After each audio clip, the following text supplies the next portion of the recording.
আসসালামু আলাইকুম।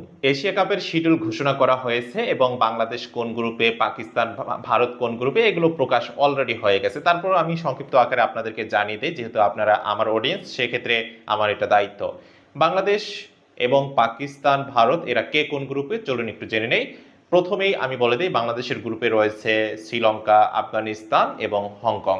এই ৪ টি দল নিয়ে একটি গ্রুপ, আরেকটি গ্রুপে রয়েছে পাকিস্তান, ভারত, ওমান এবং সংযুক্ত আরব আমিরাত। মোটামুটি ৮ টি দল এবারের টুর্নামেন্টে অংশগ্রহণ করতেছে। এসিসি আজকে চূড়ান্তভাবে এই জিনিসটা জানিয়েছে। পাশাপাশি তারা ডেট হিসেবে উল্লেখ করেছে ৯ সেপ্টেম্বর ২০২৫ থেকে ২৮ সেপ্টেম্বর ২০২৫ পর্যন্ত এই টুর্নামেন্টটি চলবে। এর মধ্যে ১৫ সেপ্টেম্বর ২টি ম্যাচ রয়েছে, এছাড়া প্রতিদিন একটি করে ম্যাচ হবে। ২২ সেপ্টেম্বর এবং ২৭ সেপ্টেম্বর কোনো ম্যাচ রাখা হয়নি। এখানে ২ দিন অবশ্য বিরতি থাকবে। মোটামুটি এশিয়া কাপের এই আপডেটটা আমি আপনাদেরকে জানিয়ে দিলাম। পরবর্তীতে শিডিউল আকারে জানিয়ে দেবো কত তারিখ কোন কোন দলের খেলা রয়েছে সবকিছু আমি বিস্তারিত তুলে ধরবো। যারা এই ভিডিওটি দেখবেন অবশ্যই একটি লাইক দেবেন এবং পরবর্তী ইনফরমেশন পাওয়ার জন্য চ্যানেলটি সাবস্ক্রাইব করে রাখবেন। আল্লাহ হাফেজ।